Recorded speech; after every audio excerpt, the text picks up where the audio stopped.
Are you ready to scale your business in a way that's aligned with your soul and profitable? I'm Casey Rossi, a business and leadership coach. I've been a full-time entrepreneur for 30 years and love business. I help conscious leaders increase their impact and optimize their lives. Join me each week for tips and deep conversations on cultivating confidence, increasing your visibility, elevating your vibration, and leading with purpose without burning out. Let's go. Hello, and welcome back to the podcast where we explore the secrets to success and fulfillment for high achievers and solopreneurs.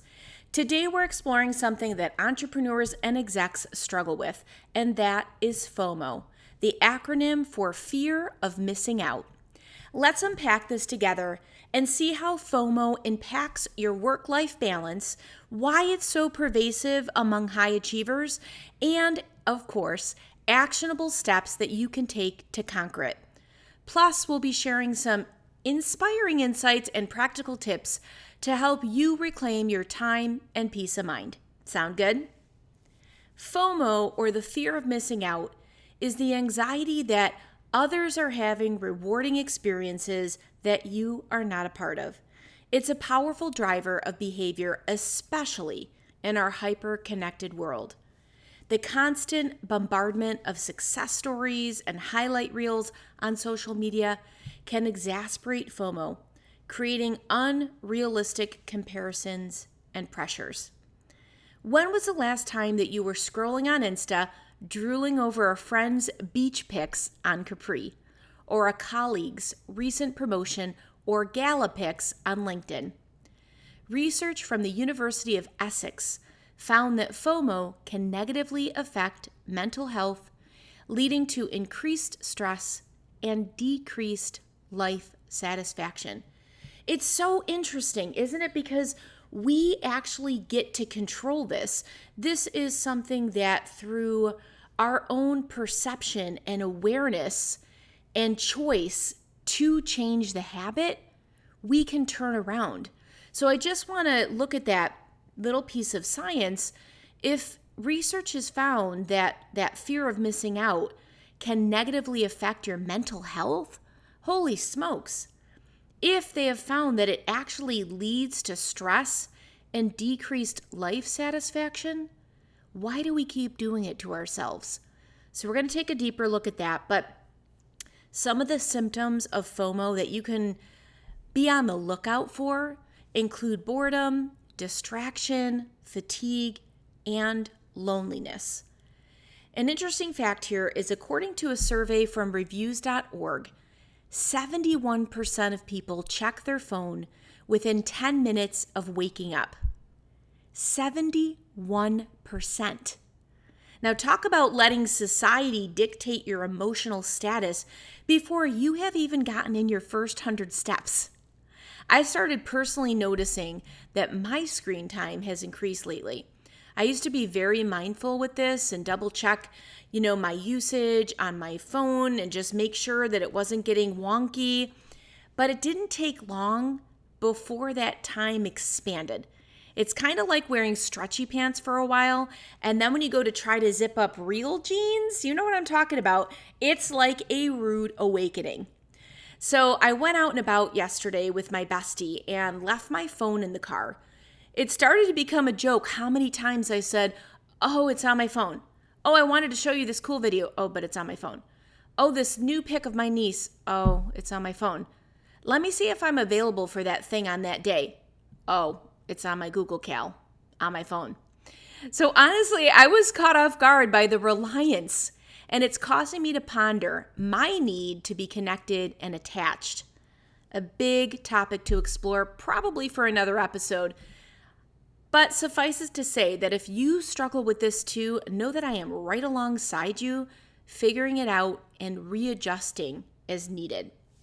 Nonetheless, mindlessly scrolling on the daily provides an onslaught of other people's experiences, glam shots, and accolades that can cause feelings of inadequacy and thoughts that the best of life is passing you by. Here is the ray of sunshine truth. So if you had your big yellow highlighter, you would be highlighting this piece right here, right now. If you get in the driver's seat of your life and limit your exposure, you also limit FOMO. If you reduce your inputs, you will naturally reduce your anxiety about not being included or a nagging feeling that everyone else is gobbling up all the cool things. Let's look at it through a professional lens. So FOMO can lead to overcommitment and the ability to say no, resulting in an unbalanced life. I know because you're listening to this, the work-life balance is important to you. And I also feel that in your hearts, you know that it's possible, even though it may feel elusive or sometimes even like true balance with all of that is a farce. But it pushes us, this sensation of FOMO pushes us to take on more than we can handle, stretch ourselves too thin, and neglect our personal well-being. I see this a lot, both in the business world and the nonprofit sector. And you might be shaking your head, being like, yep, absolutely. So, it makes sense, right? The inbox keeps piling up. The high achiever has a big heart and a difficult time saying no. And boundaries can get blurred, or maybe they were never even set up in the first place. Saying no to opportunities that don't align with your priorities is essential. It's not about rejecting everything, but about making space for what truly matters. Constantly chasing every opportunity leads to burnout. You can't sustain high levels of productivity without adequate rest and relaxation. Just the space, right? Space for breath, space for awe and wonder and curiosity, and just space, just white space. According to a Gallup study, 76% of employees experience burnout at least sometimes, largely due to overwork and lack of boundaries. Can you believe that? It's almost 80%. I'm so curious when I see a stat that large. I'm always wondering, what is the mindset of that other 24%? Since it is such a minority, I'm so curious about their patterns, their mindset, their self-talk. Because if almost 80% is experiencing burnout because of overwork and lack of boundaries, there's something there, right? There's something so interesting there. Now, high achievers often have perfectionistic tendencies. I know that that's something that I've worked on personally. Maybe you have too. There is a strong desire for success. And this kind of combination of perfectionism and a drive for excellence or success, that actually does make us more susceptible for FOMO. There's a fear of missing out on opportunities that could advance careers and personal goals. And this makes sense as you want to rise in your career, have a bigger impact, and also be acknowledged for your hard work and talents. This constant comparison is draining and counterproductive. And I believe it triggers a commonly shared wound of not enoughness. Not rich enough, thin enough, cute enough, all the things, right? When you spread yourself too thin, the quality of your work suffers. And you might meet deadlines, but the excellence and creativity diminishes. I'm sure if you're honest with yourself, you've experienced this. And good enough, for people who strive for excellence, has a way of getting under your skin and secretly sucks the energy out of you.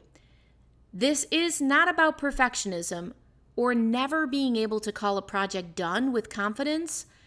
What I am talking about is having the mental and emotional bandwidth to be fully present. Just even think about that for a minute, right? Take a deep breath and even allow that to sink in. Just take a pause. Mental and emotional bandwidth to be fully present with yourself, your people, your places, and projects. When you're present, you are tuned into yourself, your breath, your surroundings, you naturally show up with full vitality, clarity, and energy. I think this is a good time to talk about another, albeit less trendy acronym, which is JOMO. JOMO. And JOMO stands for the joy of missing out.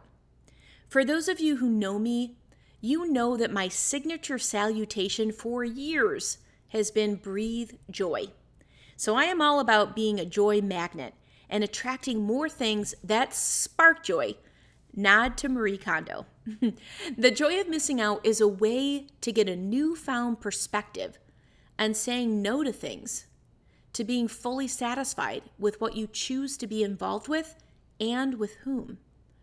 This mindset helps you stay present and appreciate what you have rather than what you might be missing out on. If you're wondering what JOMO would be like, then I have an invitation for you. I invite you to do less for 1 week. This may sound intimidating at first and will take a little unwinding, right? There's a little bit of unwinding our patterns, habits. There's a little bit of unwinding and slowing down our nervous system. And this can actually feel a little anxiety provoking in some strange way that may sound like a dichotomy. But I know when I was starting to practice this and I was really being mindful of leaving that white space on my calendar, it did bring up anxiety because I was so wired to jam and cram myself like a robot. So be easy with yourself, breathe into it, and just look at this as a practice as you shapeshift a new habit. And I just want to let you know I have full confidence in you because it really starts with intention. And if you're interested in this and you have this mindset of like, you know what, let me try it out. Let me try it out. What would it look like if I flipped the fear of missing out to the joy of missing out? What would that look like? How would I feel? How could I enjoy my family more? How could I enjoy my food more? How could I enjoy all the things that I choose to do more? And it's like I said, it's going to take a little unwinding as you practice, but it will absolutely be worth it. So here's the invitation. For 1 week, do less. What you choose is essential or life-giving. Be mindful of engaging all of your senses, right? So the things that you're like, you know what? These are the things I want to do.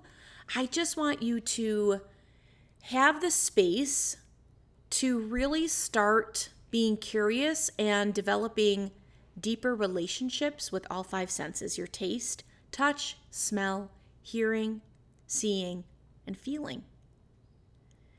So chew your food fully present. Practice intuitive eating. Take in the beauty of your surroundings fully. The smells, the colors. Feel the softness of your blankets hold you. Lotion your skin and take the time to experience the kinesthetic qualities of that act of self-care versus rushing through a must-do to-do list. All right, asterisks here, okay? This one's probably going to take a little time. I'm noticing it for myself as well. But the way to get this kind of full experience in this week is reduce or eliminate your social scrolling. Be open to other ways that you can relish in the joy of missing out. Give yourself permission to say no to things that do not feel expansive. Lean into the get to mentality. I get to, right? I get to. This is a privilege. This is an honor. I get to.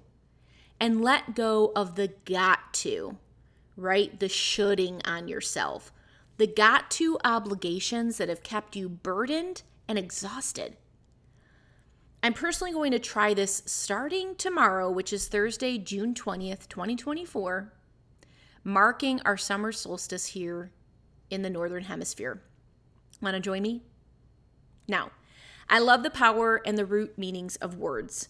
And the word solstice comes from the Latin word sol, which means sun, and stidium, which means still or stopped.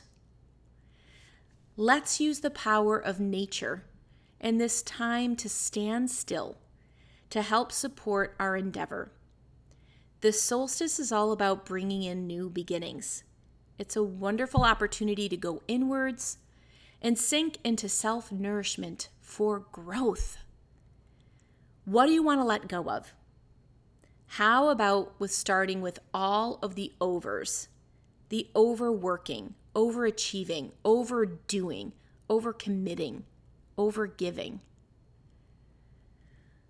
Think about that for a minute. God, what would it be like to let go of all of the overs? Saying no to opportunities that don't align with your priorities is essential.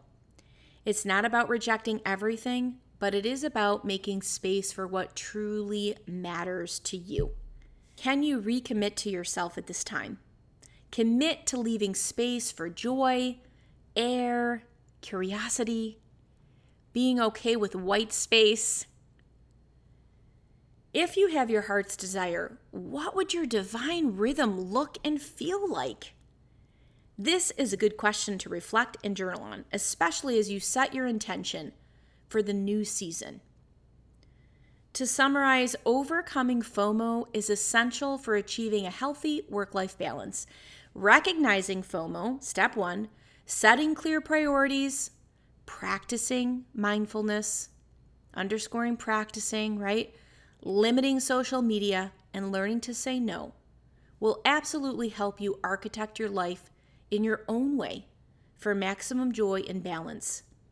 As Brené Brown wisely said, courage starts with showing up and letting ourselves be seen. Don't let FOMO drive your life. Show up for what truly matters to you. I love that. Take a moment today to identify one area where FOMO is impacting you and apply one of the steps that we discussed. Start small and build from there. Thank you so much for tuning in to Heartglow CEO. If you found this episode helpful, please subscribe, rate, and leave a review. You can head on over to lovethepodcast.com/brilliance. All right, it's such a pleasure to be with you. I really feel connected. I love sharing these ideas that many times get sparked from you, my clients, people that follow me, and it just allows me to riff on this. I truly hope that you have found a spark of inspiration, and I can't wait to pop on here next week. Until then, breathe joy.